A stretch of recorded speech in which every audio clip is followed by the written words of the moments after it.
Hey guys, welcome back to my channel. If you're new here, my name is Amanda Ray, and I escaped a polygamous cult when I was 17, almost 18 years old.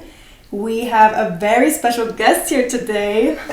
She wrote a book. I was just so excited to talk to you about this as I was reading. I just have so many questions. So basically, I'm going to give you guys a little bit of a rundown, and then we're going to leave the link to this book in the description box down below so you guys can purchase it yourself. Do you want to explain how you were not a member of the order, but brought into the order? Like, what was your connection to the order?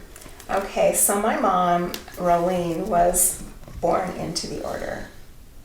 She was a member of the order. Right. The order started in 1935, and she was born in 1937. Oh, so she was after. Yes. And her dad was number 2. Clyde is her dad. Wow. Yeah. So. And was her mom the first wife? She was. Okay. She was Orlean. Oh, Kingston was my grandmother. Okay. Yes. And for those of you who have been watching my channel, you guys have seen Rob Peterson do an interview. I'll show a little clip of him. He is technically your half brother? Half brother. So yes. Same mom, different dads. Yes. Okay. Yes. So my mom was married to Artel. It was her mother's dying wish that my mom marry her uncle, her mother's brother. Oh my goodness. And she could not bring herself to consummate the marriage. Mm-hmm. So when my mom was a little girl, she was raped when she was about 7 years old. And she felt like it made her damaged. Yeah, the order makes women feel that way. Yes. Definitely. She couldn't bring herself to ever sleep with him. She left him. She ended up leaving him, and did you say how old she was when she was engaged to Ortel? She was 19 when she married him. She would have been his which wife? Maybe 4th. Okay. And at this point, a lot of you guys may already know this, but Ortel had already married nieces. Yes. So it wasn't unheard of for an uncle to marry a niece at this point. He had already married 2 of her sisters.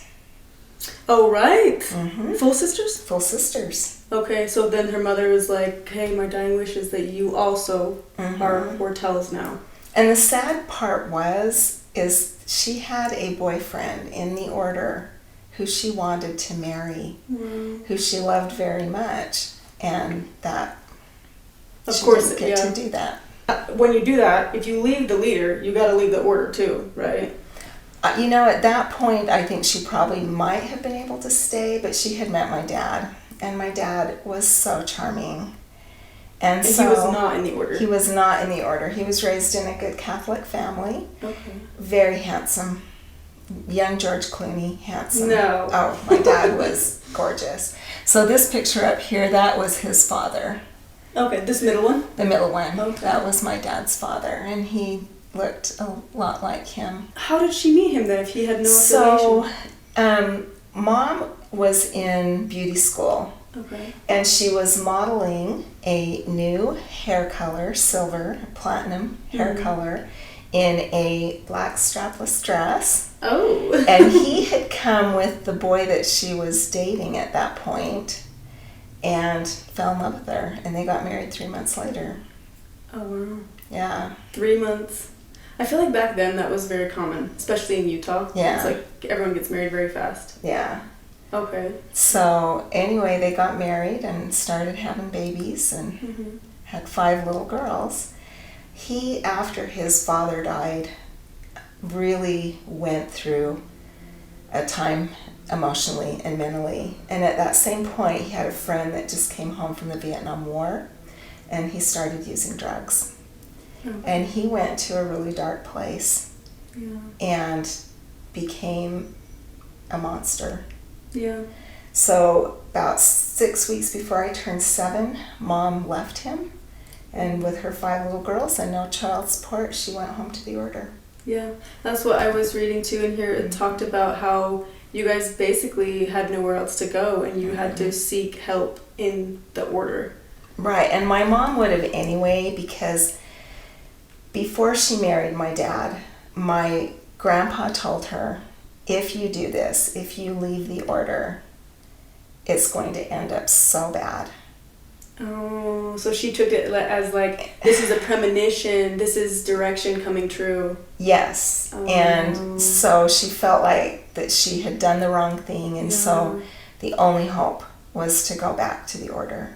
The only hope. That can mess with you. I've done some interviews with other people where there is that thing in the back of your mind, like, it was this the wrong choice? Is Heavenly Father, like, is the reason why my life's not going as great because I made the wrong choice and I left the true kingdom of God upon the earth? Yeah. So she probably saw that, seeing her husband, go down that path, and then having all of the kids probably going through a little bit of trauma with that as well. Oh, yeah. She's like, oh, it's because I should have, I don't know, she thought she should have stayed married to Artel, or just She stayed in did. order? She felt guilty. She felt guilty for not staying married to Artel. She doesn't now. Yeah. Now she's very grateful that she didn't, and that our uncle is not also our father. Right. You know? At least you guys got some good genes. Yes, yes. But that is how I went back to the order after being outside the order. Keep in mind that Mom always had order thinking. Yeah. So even though I was not born in the order, I was raised with order mentality. Meaning with order the thinking. modesty, the having first kiss till your wedding day, like that kind of stuff? Or? Well, that wasn't how it was in the order. That's true. Back then, the ABC order standards were. That's true. That Later wasn't on. how it was. You needed to not kiss until you were 16. Oh, okay. Yeah. That's way more relaxed. And you could date. You could date. This is what's crazy, is a lot of people in the order think that Brother Paul never kissed anyone except for his first wife, never went on any dates. But back then, I think that the ABC order standards came into fruition because the numbered men were getting jealous of their wives going on dates. Like they were already picking the women that they wanted as their wives, and then they were seeing men go out them. So it was like property. Like, stop messing with my property. Well, and I think they came about too, and I feel a little bit guilty about this. I left the order, and right after I left the order, another one of Artel's daughters, Teresa, left the order. Okay. And another one of his daughters, Patricia, almost made it out. No. Yeah. Wow. And they hurried and married her off to Daniel.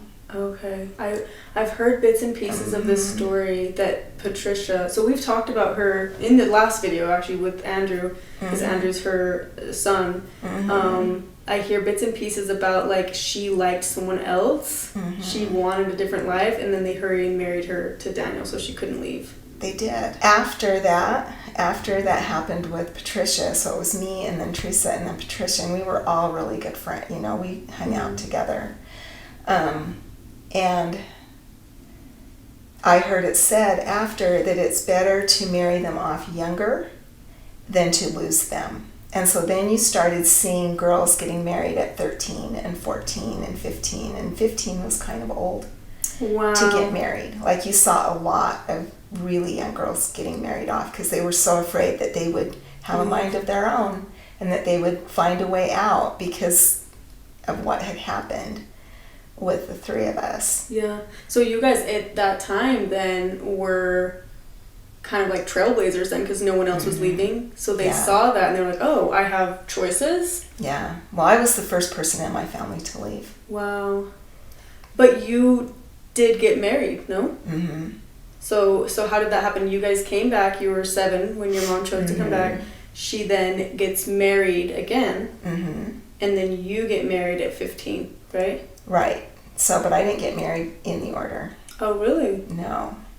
I didn't know that part. No. So when I was, and I'm just going to bring this up now, I have dissociative identity disorder. Okay. I did see this in the book as well, right? Yes. Okay. And I feel like that, I didn't know at the time that I had that. But I feel like that is probably what saved me, because I have an altar that if I am not safe, will move heaven and earth to keep me safe. Wow. And when I was 13, I saw some things happening in the order that really bothered me. Yeah. Really bothered me. One was I had an aunt who had a baby die of pneumonia for lack of medical care. Yeah. And it was said, well, Artel's been really sick and somebody had to pay the price so that Artel could stay. The baby? They were talking about the baby? Yes. And whether that was true or not, or whether that was what had happened or not, it really bothered me. Yep. Because I'm like, that baby needed antibiotics. Right. And you guys, it was really just negligence. Yes. And to see my aunt have to bury another child, because this was the second child that she had buried, it was heartbreaking. And this baby was so beautiful and so perfect. Yeah. And was both deaths due to what could have been preventable?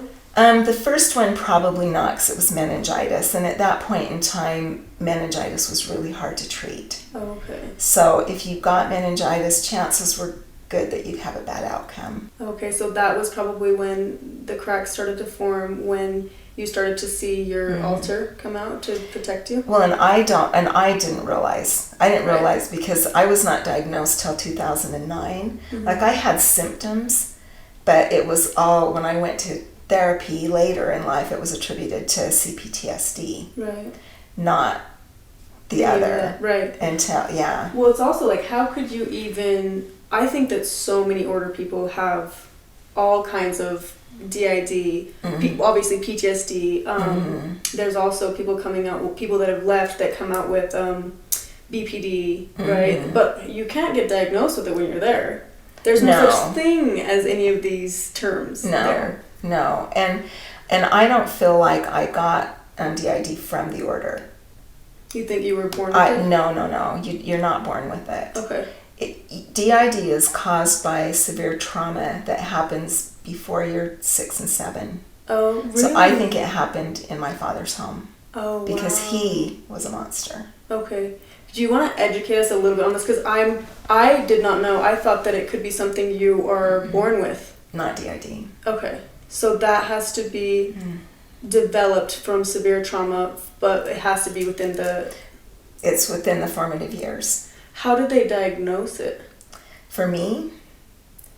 It's probably different for everyone. I think it's different for every person. I went through a time where I thought I was possessed for a while because I'm like, what is wrong with me? You know, and I could feel this little girl inside of me, and I went back into therapy because I'm like, something is really wrong. Yeah. And I felt like, almost like I had more than one soul. And I'm like, can a person have more than one soul? You know, like if an embryo can split and make twins, can a soul split? Like, what is wrong with me? And that was when I was diagnosed. But I'd had all the symptoms like all my life, like losing time, just losing time, meaning like you. Because I'm like, I'm starting to diagnose myself. I'm like, this sounds like me. You mean like you think you have more time than you do, or you overexert yourself? Or no, it's where you are somewhere and then you have like a period of time that you have no memory. Whoa. Okay. And so I'd always had situations like that my whole life. Oh, wow. Did you just think everyone had that? Well, they said it was from the PTSD. Oh, okay. Because of all the trauma that I had undergone in my father's home. Yeah. And so the order definitely made it worse, but it didn't cause it. So the order was a safer environment than my father's home. Wow. That is so crazy to think about.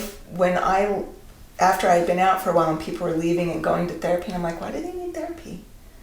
Why do they need therapy for leaving the order? You're like, this is nothing compared to what I've been through. It's nothing. But, you know, once I processed the trauma from my father's home, all of this trauma from the order really hit me. Yep. And I'm like, oh, that was really bad. Yeah, I've gone through that too. That was really, really bad. Yeah, in therapy, you gotta work through that hard stuff, and then once and this is what's exhausting. It's like once that's done, oh, now there's all this other stuff that you gotta work through. So it feels never ending. But when did you get into therapy? So I got into therapy at the end of my first marriage. Okay. And that was, so you were married at 15? I was married at 15. And the other thing that happened before I left was a person, and I don't want to name names because this person is still alive, but a person who I really cared about, married one of Artel's sons.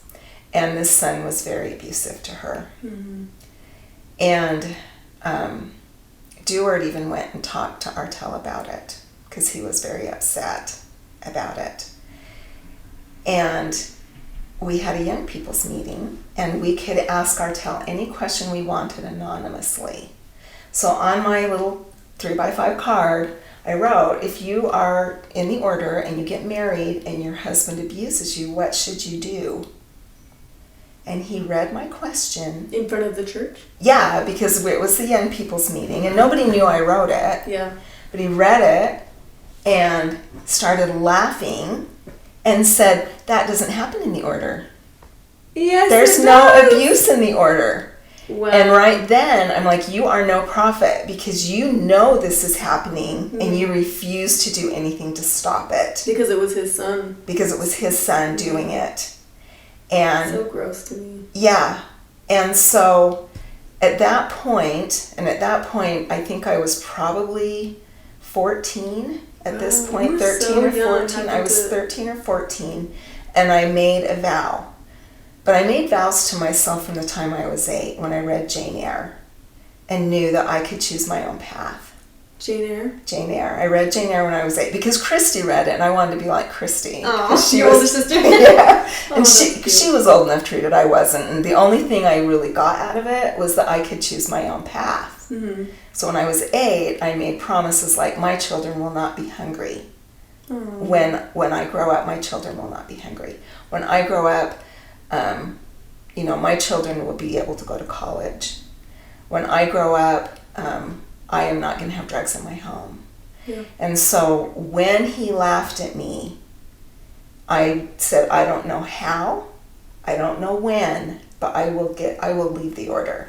That's giving me goosebumps. That's exactly what I said at 15. I was like, I don't know how, and I don't know when, but I will get out of here. I don't know what the process is going to look like, but I will end up out of here. And then 2 years later, 2.5 years later, I was out. Mm-hmm.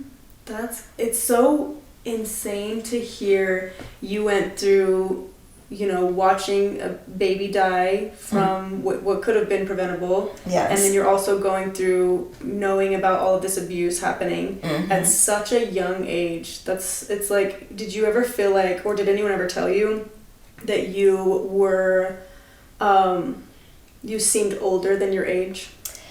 They didn't, because my goal in life was to be invisible. Oh. So I have heard this from a few people in the order where they were able to get by being invisible. Yeah. Because, do you want to explain what your thought process was? So my thought process on that actually happened when I was in my father's home. Because if you are invisible, you can learn things that will keep you safe. Because you can be in locations, you can hide, you can see that you can listen to see what is actually happening. Mm-hmm. You can also stay hidden so that bad people can't find you. Yeah. And it also, if you're kind of flying underneath the radar, people aren't paying attention to what you're doing. So you can get away with more, you can gain knowledge. I also learned that there was a real benefit in playing dumb. Yep, I learned that one.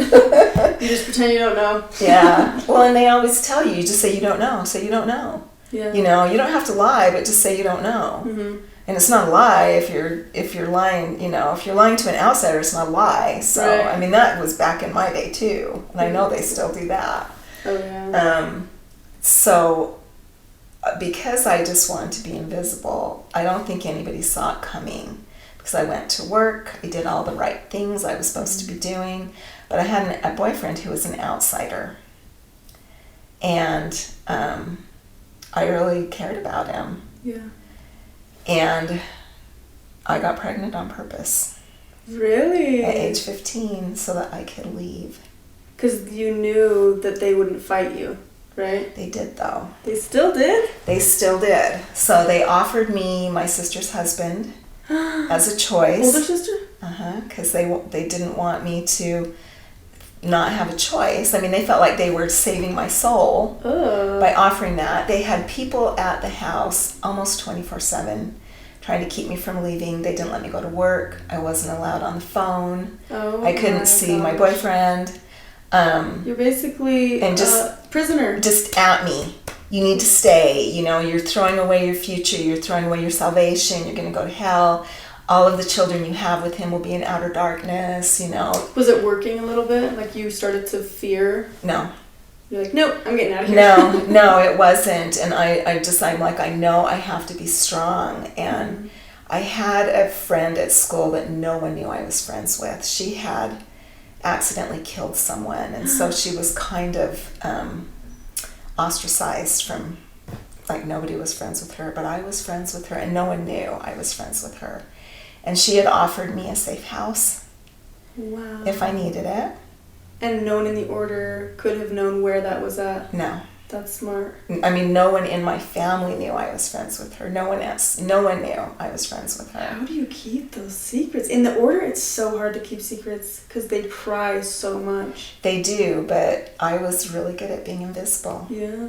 I was that really saved good. You. It did. And so for 2 weeks, that's all I heard, you know. If you go into this other marriage, your other children will be in heaven. Just that only child, you'll only lose that one child. The one that you got The one that pregnant? I was pregnant with. I don't know why I did that. I was going to say accidentally pregnant, but it was on purpose. It was on purpose, yeah. So they said, that one's going to heck, but these ones will go to heaven. Yeah. That is so messed up. Yeah. And so then Mom said, well, okay. I said, I want you to sign the papers letting me get married because I was underage. I couldn't just go get married. And so she says, I'll sign the papers if you'll go talk to Artel. I said, I will not go talk to Artel because Artel doesn't even like me. Mm-hmm. You know, Artel thinks I'm black. Which is so... Oh, yeah, we didn't even talk about that part. Somebody started a rumor. And actually, I just made this link today as we were talking before the camera was rolling. Mm-hmm. You guys have seen me interview Emily Tucker. I'll show a clip if you guys forgot. Mm-hmm. Emily Tucker was on here maybe a couple years ago, but I knew the rumor of the Tuckers having black blood. That was what went around the order, but it's also the Tuckers and the Cadmans. It's not the Tuckers, it's the Cadmans. Through your dad? Through my dad. Okay. Because the Tuckers have, the mother of the Tuckers is my sister. Okay, yes. That's the link. Okay. It's hard for me to keep track of it all, too. And so I'm sure the viewers are like, wait, what? But so that rumor started a long time ago because it was when she came back. But this is why I'm so confused that, I guess it's not that confusing, but your mom's still so loyal to Ortel. She was at that point. She was so loyal. She isn't now, but she was. To the point where she wanted you to talk to him? She wanted me to talk to him and get his approval, and then she would sign the papers. And I said, I will not. Because he's not going to approve. I will not talk to him. Yeah. Well, and even if he did, I didn't want to talk to him. Like, I couldn't stand him because he laughed at my question. Yeah. You know, I'm like, he's not even a prophet. He's nothing. Yeah, why should I care about his opinion? Yeah. And she says, well, will you talk to your Grandpa Clyde? And I said, of course. Mm-hmm. Grandpa loves me. I love Grandpa. Mm-hmm. I used to work with Grandpa. He was always good to me. I said, I will talk to Grandpa Clyde. So we went up to his house for me to talk to Grandpa Clyde about me leaving the order. Wow. And guess what he said? I would think he wouldn't like that, would he? Because he's number 2. He's a number two in the order, and said to me, go and get married. You're doing the right thing. Do not look back. Nuh-uh. Yeah. My mom was devastated. Wow. She was devastated. But I think he knew. But he was so enmeshed in it. Okay, so you think that he saw through it all, but at this point, he couldn't leave. He couldn't leave. I mean, everything he had was there. Everything. Yep. But he saw an opportunity for me to run. Wow. And gave me permission to do it. That means he really cared about you. Well, he did. I had a really good relationship with him. I used to go to work with him. Where at? At the shoe repair. I used to fix shoes with him, and I spent a lot of time with him. Wow. Wait, so Clyde is technically, can you tell the viewers how Clyde is related to Ortel and Eldon?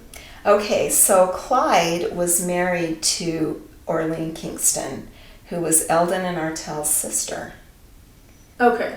And when the order first started, Eldon was number one, Mhm. and my grandpa was number two. Right. Okay.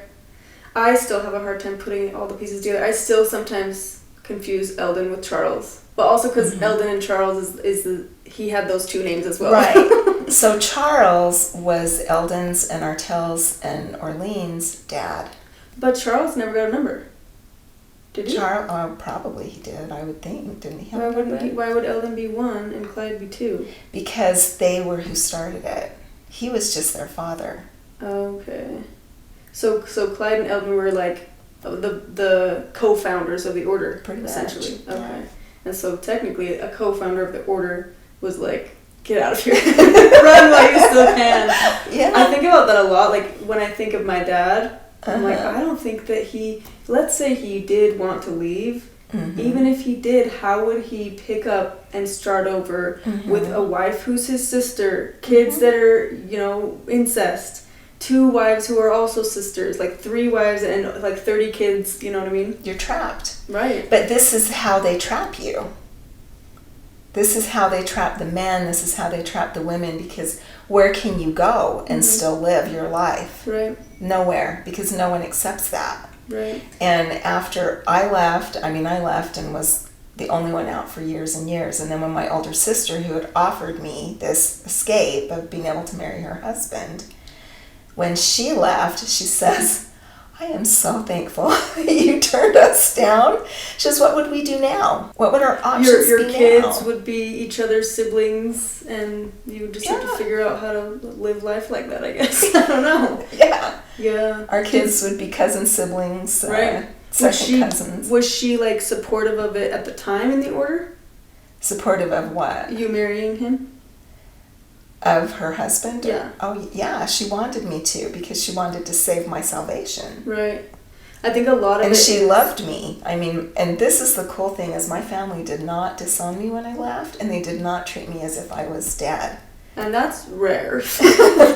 That is- Definitely rare. My family loves me, and I know they do. Wow, that's awesome. So- And even your mom, who was disappointed, she still was accepting of you. Yes, I mean, they lied to me about everything, because I was an outsider. Oh, They yeah. couldn't tell me all the secrets, but You're no Yeah. longer a member, so you don't get to have yeah. those secrets. So when marriages took place that shouldn't have, I didn't get to know. Yep. And, yeah. That same Yeah. thing. They still do that to this day. Like Mhm. I have to hear through some random source that a brother got married, or Yeah.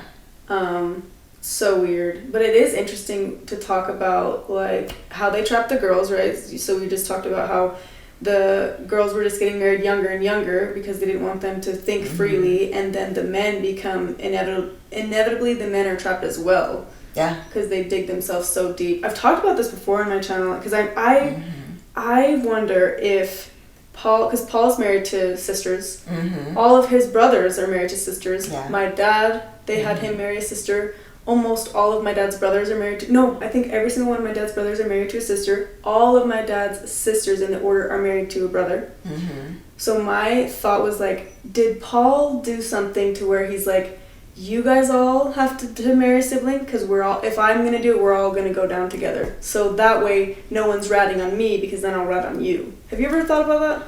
And I don't know that that's why they did it. I think a lot of it was the studies, the bloodline, and then the studies in genetics that Artell did with cattle, Right. and how the brother and sister, produced a stronger stock or whatever. Can you tell that story? Because as the younger generation, I remember hearing people tell the story of what Ortell said about the livestock and why we need to breed closer and closer to Kingston, but I never heard Ortell himself, because obviously he had passed away before I was born. Yeah. So do you remember? And I don't remember that I heard it from him or that I heard it from others if it was at church. A lot of times I think I tried to zone out at church. Me too. It was an awful lot. But the whole thing is, if you breed cattle and you breed siblings to each other, he felt it strengthened the cattle bloodline, and felt like if you did it with humans, you would kind of have the same outcome, apparently. that and the fact that the more Kingston you are, the closer your relationship to Jesus. Right. Because, the Kingstons are a direct descendant of Jesus. I always found that so interesting. It's just nonsense. Mm-hmm. And, so I was always really proud of my Kingston blood. I was very proud that I was Orlean Kingston's granddaughter. Yeah, because you're direct. Direct. Which is crazy that they could be like, oh, and now you're black. Because that's one of the worst things to be called in the order, because they're still very racist, is that you have black blood. And if that rumor goes around, especially if you're a man, you won't get married. I think were there some women that had that rumor that did get married? I actually don't know if there were. That in the order? Yeah. Yeah, because two of my sisters married Artel's sons. But was that before or after the rumor? That was before. They got married. Well, they got married after the rumor. Oh, okay. But they married sons that were considered kind of throwaways at the time. Oh, okay. Yeah. So they had to marry the lesser bloodline sons. So interesting to think, and even hearing that like the DeFays, that they were racist against the De Fabrizios because they were Italian, and that's the quote is, LaDonna said that Italian is this close to black, and that's why they were ostracized too. It's just, how can it be the kingdom of God upon the earth when you're being racist against your own members? Like, I don't understand how they can picture a heaven like that. That was something that made me start to think. I'm like, if I have to go to heaven with all of you guys, I'll just try in hell. Yes, exactly. Well, and it did keep my nieces safe.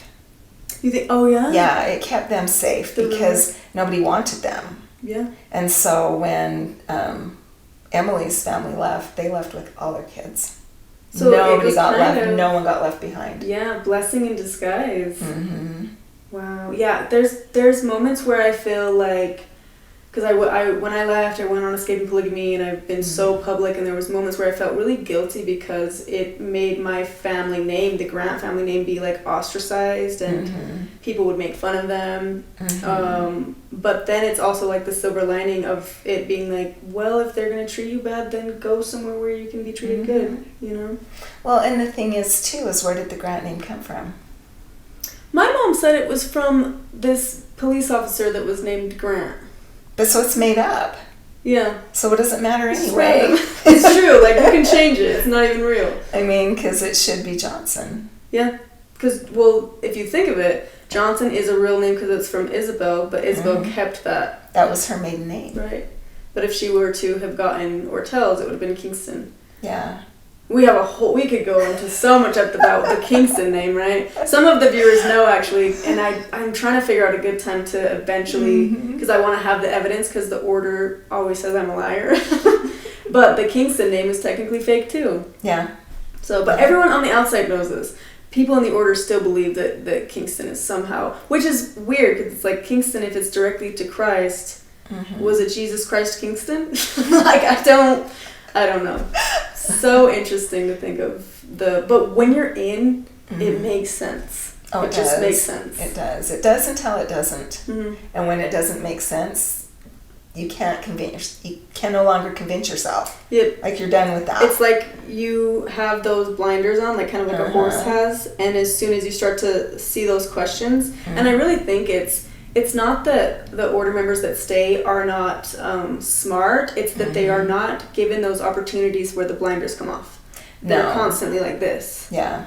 But you were given those opportunities. I feel like I had multiple opportunities in public school, like getting to see how the world works, and then asking those questions. And then for me, it was the questions not being answered. I'm like, no one is being honest with me. And I can't live my whole life without these questions being answered. Yeah. Well, and for me, it was seeing the abuse. Because when my mom left my dad, we left abuse. And we left severe abuse. Yeah. And, my stepdad was always kind to me. And so That was Rob's dad. That was Rob's dad. And I didn't feel unsafe in my home anymore. Yeah. And then when I saw things happening that were abusive, I'm like, hey, this is no longer a safe place. Yeah. And now you've seen that it's no longer safe. What are you going to do about it? Right. Do you want me to read it? Yeah. I Read the haiku. There is a swear in it. There's a cuss. Part 3, out of the fire and into the frying pan. After surviving my father's home, the order is a safe space. Fuck.